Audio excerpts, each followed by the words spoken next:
The SEAL's helper. First document.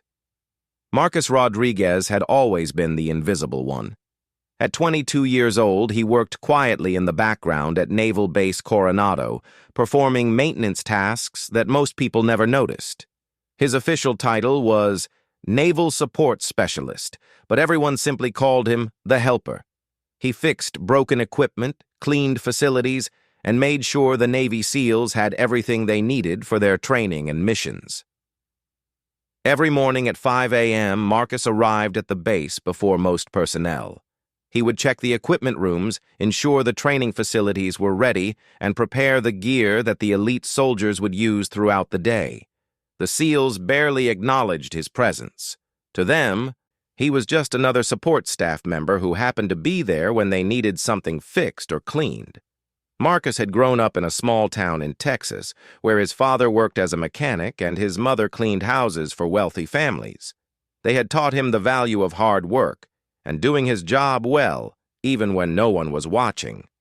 When he enlisted in the Navy, Marcus hoped to become a SEAL himself, but his test scores and physical performance placed him in a support role instead. At first, he felt disappointed and embarrassed, but he decided to excel at whatever job the Navy gave him. The other support staff often complained about their assignments. They felt unappreciated and invisible, especially when working around the SEALs who received all the recognition and respect. But Marcus approached his work differently.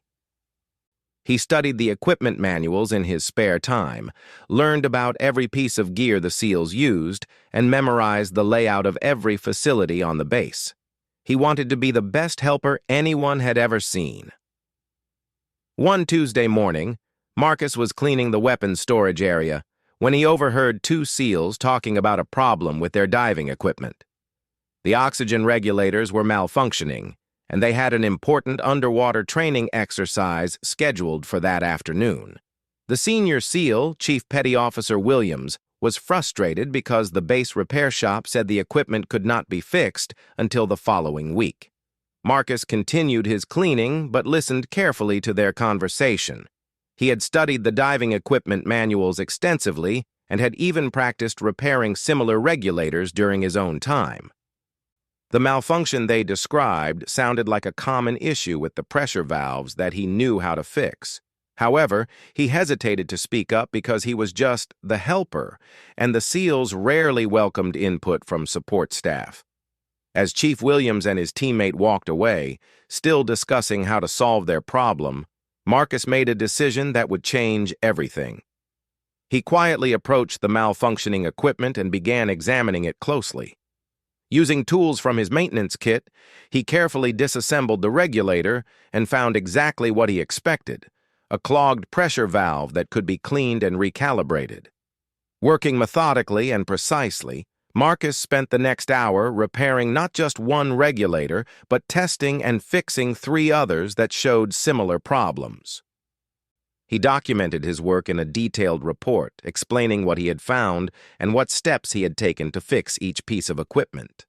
When he finished, he placed the report on Chief Williams's desk and returned to his regular duties.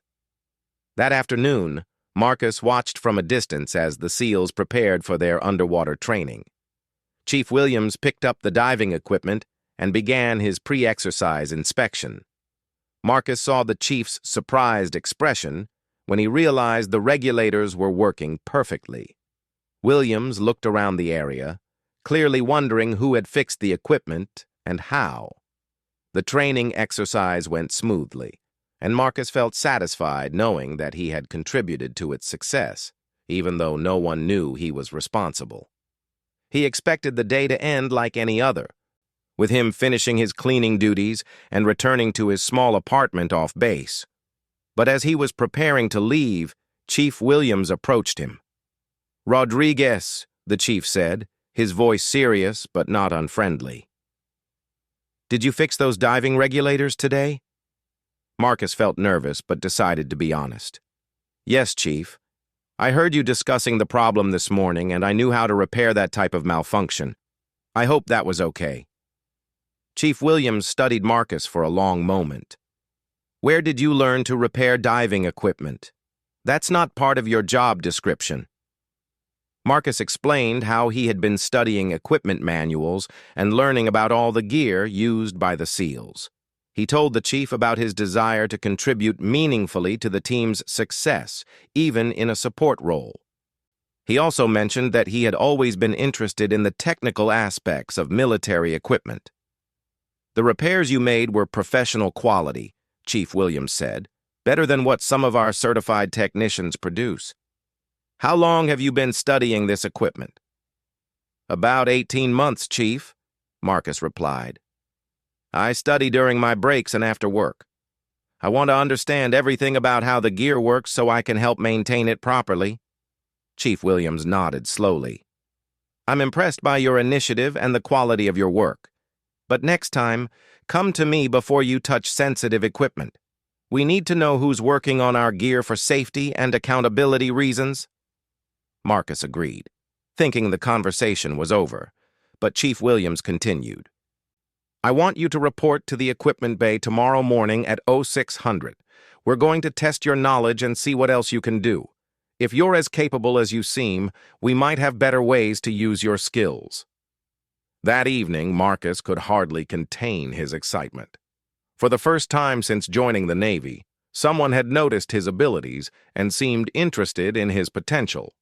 He spent the night reviewing his equipment manuals and preparing for whatever test Chief Williams had in mind. The next morning, Marcus arrived at the equipment bay to find Chief Williams waiting with 2 other senior SEALs. They had set up several pieces of broken or malfunctioning equipment on a work table. Without explanation, Chief Williams pointed to the equipment and said, "Fix what's broken, improve what's working poorly, and explain to us what you're doing as you work." For the next 3 hours, Marcus worked steadily through the equipment. He repaired a faulty radio, recalibrated a navigation device, improved the efficiency of a water filtration system, and identified a dangerous flaw in a piece of climbing gear that could have caused serious injury. Throughout the process, he explained his methods and reasoning to the watching SEALs, who asked detailed questions about his work. When Marcus finished, the 3 SEALs exchanged meaningful looks. Chief Williams spoke first. "Rodriguez, you've just demonstrated technical skills that surpass most of our certified equipment specialists. Your understanding of the gear is comprehensive, and your attention to detail is exceptional. We have a proposition for you." Marcus listened carefully as Chief Williams explained that the SEAL teams needed someone with his technical expertise to travel with them on certain missions. This person would be responsible for maintaining and repairing critical equipment in the field, where access to replacement parts and technical support was impossible. It was a position that required security clearance, additional training, and the ability to work under extreme pressure. "This isn't a promotion in the traditional sense," Chief Williams explained. "You'd still be support staff, but you'd be essential support staff. You'd train with us, deploy with us, and your technical skills could mean the difference between mission success and failure. Are you interested?" Marcus didn't hesitate. "Yes, Chief. I'm very interested." "Good. Report to Lieutenant Commander Brooks tomorrow morning. She'll begin the process of upgrading your security clearance and arranging for your additional training. And Rodriguez?" "Yes, Chief?" "Stop thinking of yourself as just a helper. Helpers don't have the skills you've demonstrated. You're a technical specialist, and it's time you started acting like one." As Marcus walked back to his apartment that evening, he reflected on how much his life had changed in just 2 days. He had gone from being invisible to being recognized as someone with valuable skills. But he also understood that this was just the beginning. The real challenges would come during training and deployment, where he would need to prove that his technical abilities could hold up under the pressure of real military operations. Over the next several weeks, Marcus began an intensive training program that challenged him physically, mentally, and technically. He learned advanced equipment repair techniques, studied the specific gear used in different types of missions, and began physical conditioning to prepare him for deployment with SEAL teams. The work was demanding, but Marcus approached it with the same dedication that had brought him to this opportunity. His fellow support staff members were amazed by his transformation. Some were jealous of his advancement, but most were inspired by his example. Marcus made sure to share what he learned with his colleagues, helping them improve their own skills and understanding of the equipment they maintained. Lieutenant Commander Brooks, who supervised Marcus's training, was impressed by his progress and attitude. She noted in his evaluation that he demonstrated exceptional technical aptitude, strong problem-solving abilities, and the kind of calm professionalism needed for high-stress situations. She recommended him for accelerated advancement in his new role. As Marcus's training neared completion, he learned that his first deployment would be with a SEAL team conducting a sensitive operation in a remote location. The mission would require maintaining sophisticated communication and surveillance equipment in harsh environmental conditions, far from any technical support. It was exactly the kind of challenge that Marcus had been preparing for, and he felt ready to prove himself in the field. The night before his departure, Marcus called his parents to tell them about his new assignment. His father, the mechanic, was proud that his son's technical skills had been recognized and valued by the military. His mother worried about his safety, but understood that this opportunity represented everything Marcus had worked for since joining the Navy. As he packed his gear for deployment, Marcus thought about the journey that had brought him to this point. He had started as someone who was overlooked and underestimated, but his dedication to excellence and continuous learning had opened doors he never expected. Now he faced the ultimate test of his abilities, working alongside some of the military's most elite operators in situations where failure was not an option. The SEAL's Helper, second document. The helicopter touched down on a dusty landing zone in an unnamed location somewhere in the Middle East. Marcus Rodriguez stepped out with 6 Navy SEALs, carrying specialized equipment that would be crucial to their mission success. After months of training, this was his first real deployment as a technical specialist. The desert heat hit him immediately, and he could taste the sand in the air. Team leader Lieutenant Jake Morrison gathered everyone for a brief orientation. The mission was to establish a forward observation post that would monitor enemy communications and movement patterns in the region. Marcus would be responsible for setting up and maintaining sophisticated surveillance equipment, satellite communication systems, and electronic warfare devices. If any of this equipment failed, the mission would be compromised and the team could be in serious danger. The observation post was located in an abandoned building compound several miles from their landing zone. The team moved carefully through the desert terrain, with Marcus carrying nearly 60 pounds of technical equipment in addition to his personal gear. The SEALs had been skeptical about bringing a support specialist on this type of mission, but Chief Williams had convinced them that Marcus's technical expertise was essential. When they reached the compound, Marcus immediately began surveying the location to determine the best positions for their equipment. The building had been damaged by previous conflicts, with unreliable electrical systems and structural problems that would complicate his setup. He would need to be creative and resourceful to make everything work in these conditions. While the SEALs established security and prepared defensive positions, Marcus started installing the surveillance equipment. The satellite communication dish needed to be positioned precisely to maintain contact with headquarters, but the building's roof was partially collapsed. Marcus improvised by creating a stable platform using debris and carefully calculating the angles needed for optimal signal reception. The electronic surveillance systems presented even greater challenges. The equipment was designed to operate in controlled environments, but Marcus was setting it up in a damaged building with inconsistent power supply and extreme temperature fluctuations. He spent hours adapting the systems, creating custom solutions for problems that weren't covered in any manual. On the second day of the mission, a sandstorm struck the area with unexpected intensity. The storm damaged the satellite dish and caused several pieces of surveillance equipment to malfunction. Without these systems, the team would be unable to complete their mission objectives and might have to abort the operation. While the SEALs maintained security during the storm, Marcus worked frantically to assess and repair the damage. The satellite dish had been twisted by the wind, requiring careful realignment. More seriously, sand had infiltrated several pieces of electronic equipment, causing short circuits and system failures. Marcus worked through the night, using only a small flashlight to avoid attracting attention to their position. He carefully disassembled each malfunctioned device, cleaned out the sand particles, and tested every component. Some parts had been permanently damaged and needed to be replaced. But Marcus had anticipated this possibility and brought backup components. By dawn, Marcus had restored most of the equipment to working condition. The satellite communications were functioning normally, and the surveillance systems were operational again. Lieutenant Morrison was amazed by Marcus's ability to repair such complex equipment under these difficult conditions. "I've never seen technical work like that in the field," Morrison told Marcus. "Most specialists would have declared this equipment unrepairable and called for extraction." Marcus's success during the sandstorm incident changed how the SEAL team viewed him. They had initially seen him as necessary but potentially vulnerable support personnel.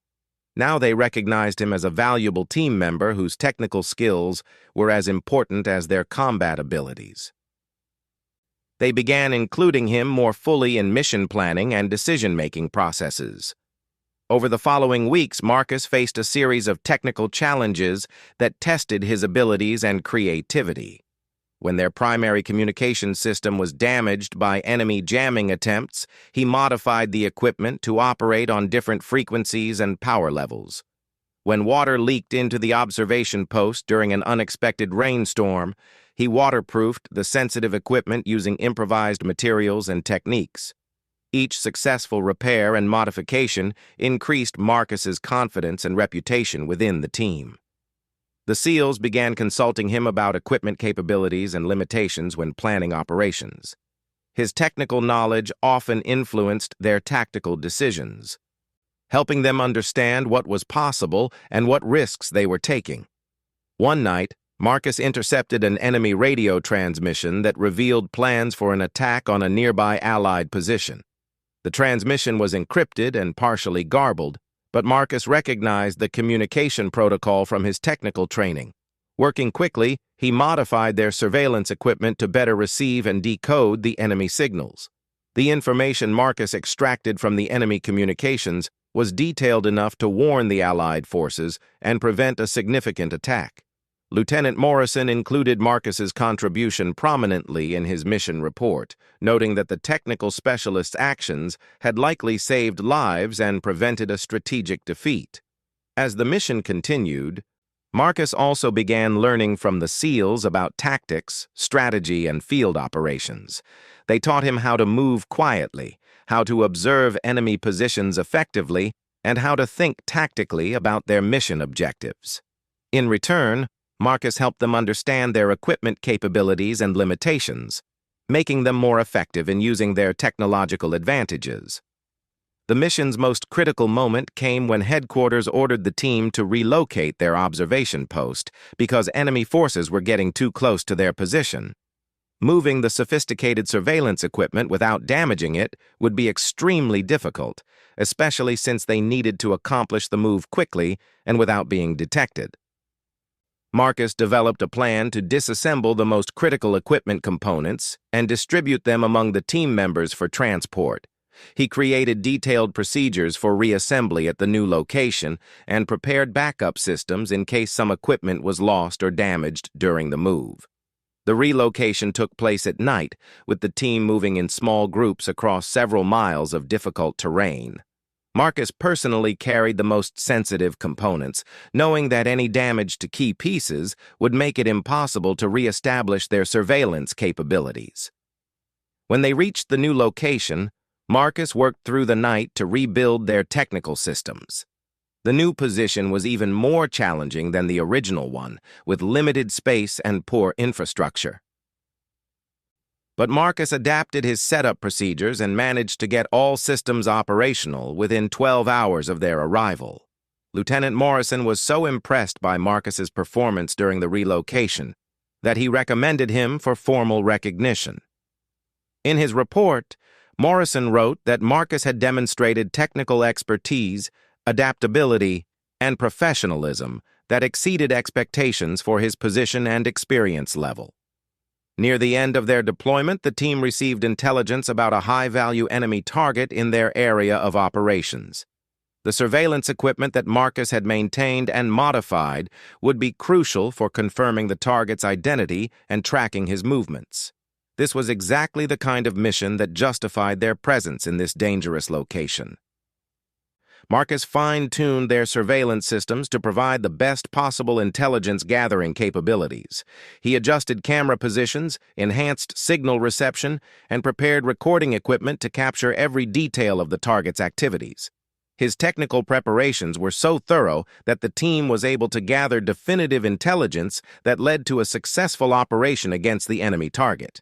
When their deployment finally ended, Marcus had completed every technical task successfully and had contributed to several significant mission achievements. The equipment he had maintained and modified had operated flawlessly under extreme conditions, providing the team with capabilities that would have been impossible without his expertise. During the debriefing process, every member of the SEAL team praised Marcus's performance and professionalism. They recommended that he be assigned to future missions and suggested that his role be expanded to include additional responsibilities. Lieutenant Morrison specifically noted that Marcus had transformed from support personnel into an integral team member whose technical skills were essential to their success.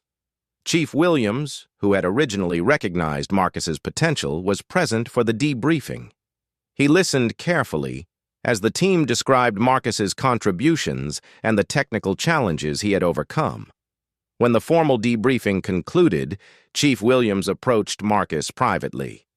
"Rodriguez, I knew you had potential when I first noticed your work, but you've exceeded everyone's expectations," Chief Williams said.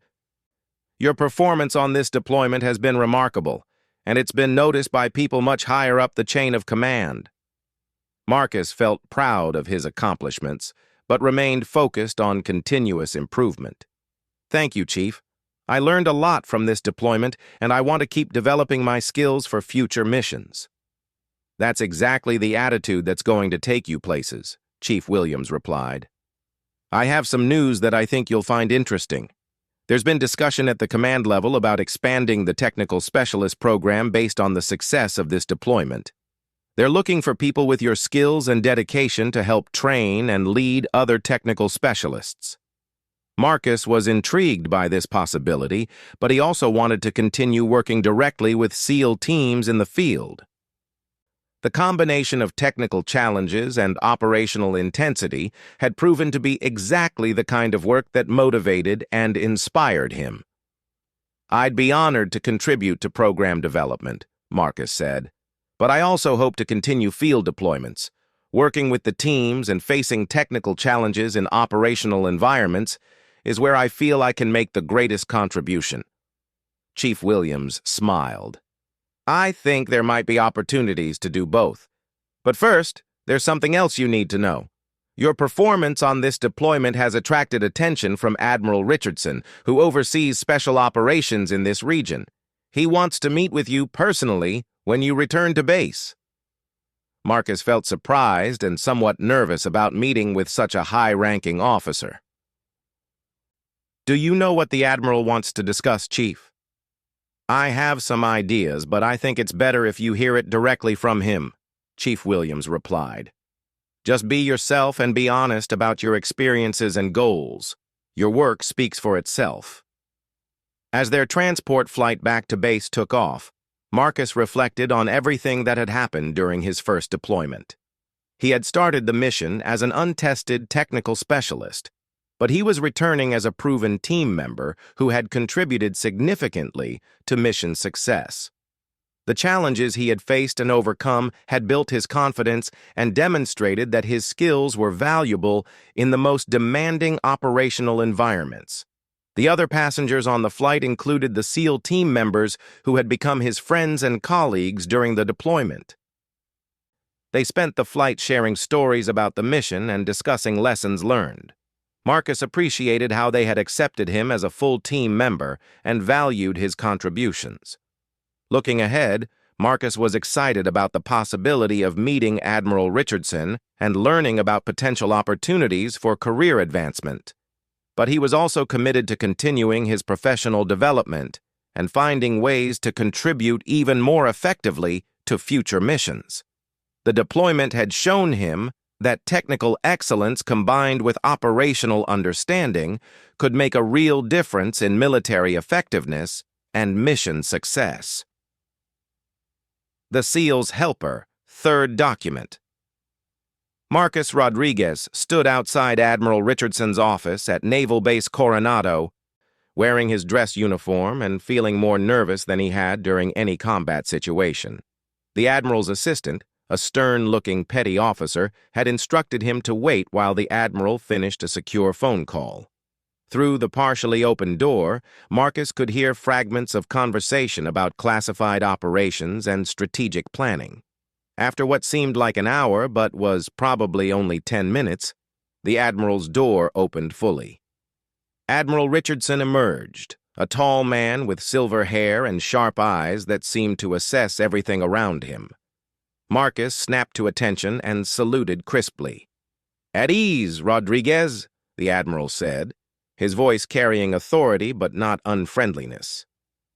"Come into my office. We have quite a bit to discuss." The Admiral's office was decorated with photographs from decades of naval service, maps of various operational theaters, and commendations from multiple conflicts. Marcus took the chair the Admiral indicated, sitting straight and maintaining professional composure despite his curiosity about why such a high-ranking officer wanted to meet with him personally. "I've been reading the reports from your recent deployment," Admiral Richardson began, settling behind his desk and opening a thick file folder. "Lieutenant Morrison and Chief Williams have provided detailed accounts of your technical contributions to the mission. Frankly, your performance has raised some interesting questions about how we utilize technical specialists in special operations." Marcus listened carefully as the Admiral explained that his deployment had been something of an experiment. The Navy had been studying whether advanced technical specialists could be effectively integrated into SEAL teams for certain types of missions. Marcus's success had exceeded all expectations and proven that the concept was not only viable but potentially game-changing. "Your ability to maintain and modify sophisticated equipment under combat conditions has impressed everyone who's reviewed your performance," the Admiral continued. "But what's really remarkable is how you adapted to the tactical environment and contributed to mission planning. That kind of integration between technical and operational capabilities is exactly what we need for future challenges." The Admiral stood and walked to a large map on his wall showing global naval operations. "The nature of modern warfare is changing rapidly. Technology is becoming increasingly important, but it's also becoming more complex and vulnerable. We need people who can bridge the gap between technical expertise and operational effectiveness." Marcus felt honored by the Admiral's praise, but remained focused on understanding what this conversation meant for his future. "Thank you, sir. I'm committed to continuing my professional development and contributing to the Navy's mission in whatever capacity I'm needed." Admiral Richardson turned back to Marcus, studying him carefully. "That's exactly the attitude I hoped to hear. I have a proposition for you, Rodriguez, but it's going to require some significant changes in your career path and personal life." The Admiral returned to his desk and pulled out several documents from Marcus's file. "We're establishing a new program to train technical specialists specifically for integration with special operations teams. This program will require advanced technical training, tactical instruction, and leadership development. We need someone to help design and lead this program, someone who understands both the technical requirements and the operational realities." Marcus felt his pulse quicken as he realized what the Admiral was suggesting. This was an opportunity far beyond anything he had imagined when he first started studying equipment manuals during his breaks. The position would involve significant responsibilities, the Admiral explained. You'd be working with engineers, equipment manufacturers, and special operations commanders to develop new training protocols and equipment specifications. You'd also be responsible for selecting and training the first class of advanced technical specialists, and you'd continue to deploy with teams to test new equipment and procedures in operational environments. The Admiral paused, allowing Marcus to absorb this information. This is not a traditional career path, Rodriguez. You'd be helping to create something entirely new within the Navy's special operations structure. It would require additional education, advanced training, and probably several years of very intensive work. Are you interested in that kind of challenge? Marcus didn't hesitate. Yes, sir. I'm very interested. This sounds like exactly the kind of work I want to dedicate my career to. Good, the Admiral said, making notes in Marcus's file. But before we proceed, I want to hear your thoughts about what this program should accomplish and how it should be structured.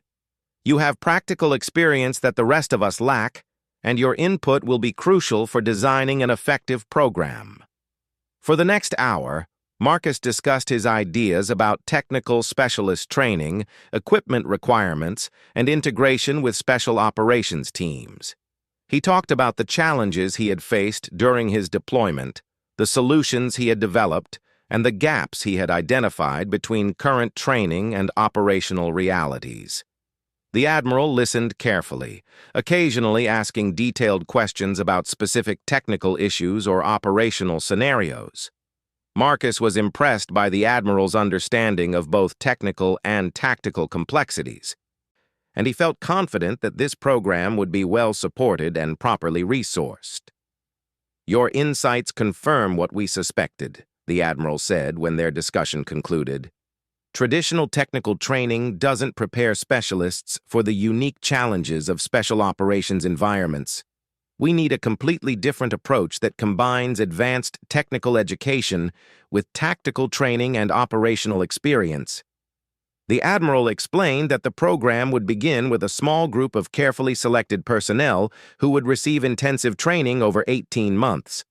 Marcus would work with established training facilities, equipment manufacturers, and special operations units to develop curriculum and practical exercises. The goal was to create technical specialists who could operate effectively as integral members of special operations teams. There's one more thing I want to discuss with you, the Admiral said, his tone becoming more serious. This program has attracted attention at the highest levels of the Defense Department.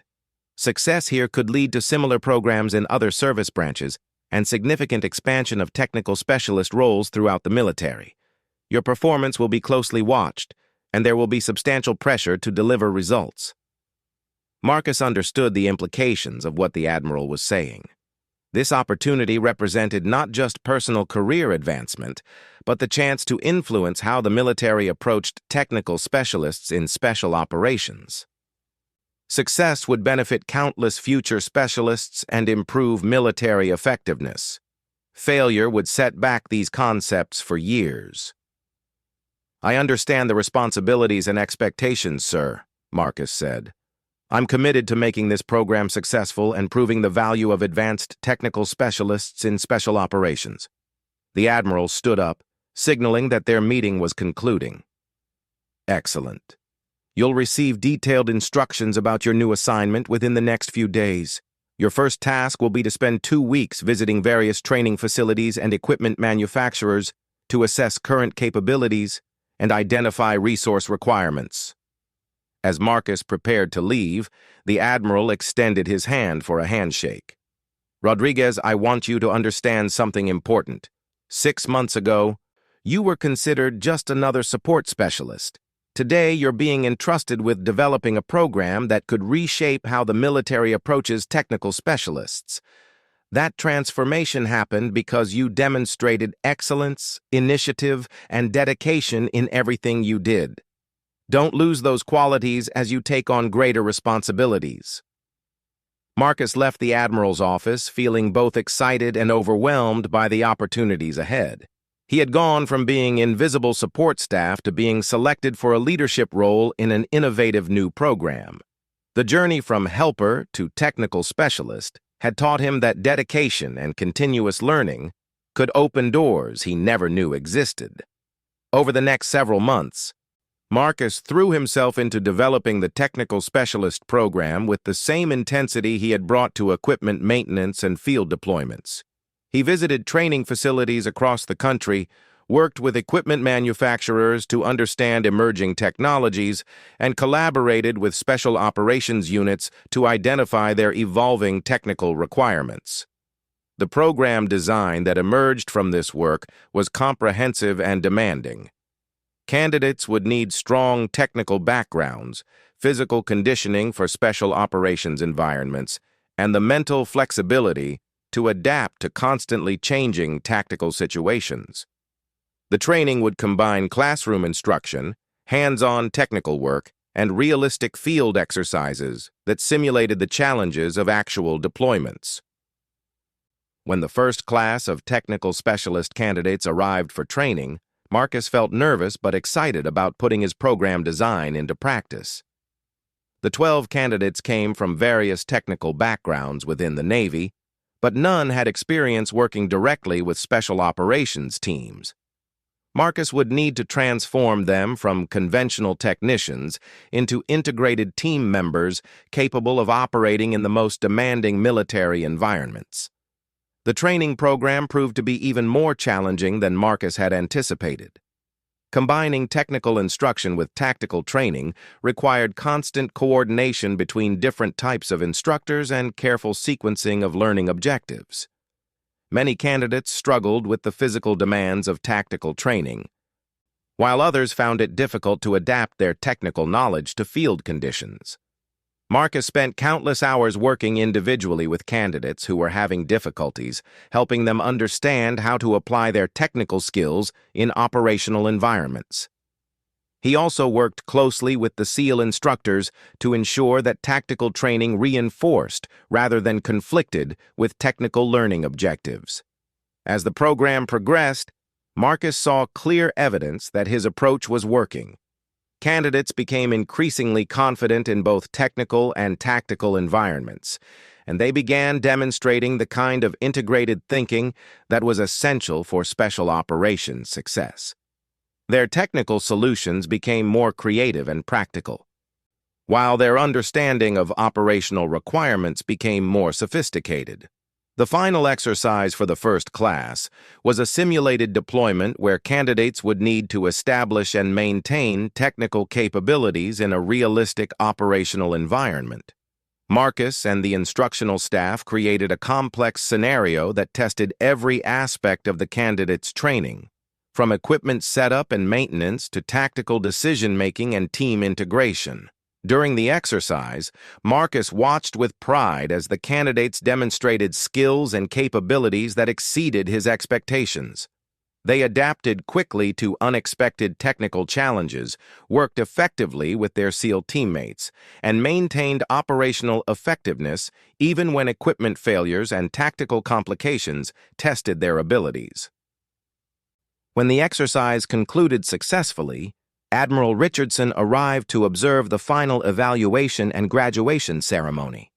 Marcus briefed the Admiral on the candidates' performance and the program's achievements, highlighting specific examples of integrated technical and tactical capabilities that the candidates had demonstrated. "This program has exceeded our most optimistic expectations," the Admiral told the assembled candidates and staff. "You have proven that technical specialists can be full partners in special operations, not just support personnel. Your skills and dedication will make American military forces more effective and better prepared for future challenges." The Admiral then turned to Marcus. "Rodriguez, your leadership and vision have made this program successful. You have transformed yourself from a maintenance specialist into an educator and program developer, and you have helped these candidates make similar transformations in their own careers." Admiral Richardson paused, then continued with a slight smile. "There's one more tradition we need to observe before this ceremony concludes. Rodriguez, front and center." Marcus stepped forward, uncertain about what was happening. The Admiral reached into his uniform and produced a small case containing Admiral's stars. Marcus realized with amazement that the Admiral was about to give him a salute, something that would never happen under normal circumstances, since enlisted personnel salute officers, not the other way around. Rodriguez, in recognition of your exceptional contributions to the development of this program and your role in advancing the capabilities of American Special Operations Forces, I want to be the first to salute your achievement. Admiral Richardson rendered a crisp military salute to Marcus, who stood at attention in stunned amazement. The assembled candidates, instructors, and staff members watched in silence as the Admiral held the salute for several seconds before lowering his hand. That salute represents the respect and appreciation of everyone who understands what you've accomplished, the Admiral said. You started as someone who was overlooked and underestimated, but your dedication to excellence and continuous learning has brought you to a position where you're influencing the future of military special operations. As the ceremony concluded and people began to disperse, Marcus reflected on the incredible journey that had brought him to this moment. He had started as just the helper, someone who cleaned facilities and maintained equipment while dreaming of something more meaningful. Through dedication, continuous learning, and willingness to take on challenges, he had transformed not only his own career, but had created opportunities for others to make similar transformations. The Admiral's salute represented more than personal recognition. It symbolized the military's acknowledgement that technical expertise, when combined with operational understanding and professional dedication, was just as valuable as traditional military specialties. Marcus had proven that background and initial assignments didn't determine potential, and that excellence in any role could open doors to greater opportunities and responsibilities. Looking toward the future, Marcus knew that his work was just beginning. The success of this first class would lead to expansion of the program, development of advanced training modules, and integration with other military units. He would continue to face new challenges and opportunities to contribute to military effectiveness and the professional development of future technical specialists. But for this moment, Marcus simply felt grateful for the journey that had brought him from invisible maintenance worker to recognized leader in an innovative military program. The Admiral's unexpected salute had validated everything he had worked for and demonstrated that dedication and excellence would always be recognized and valued, regardless of where someone started their career.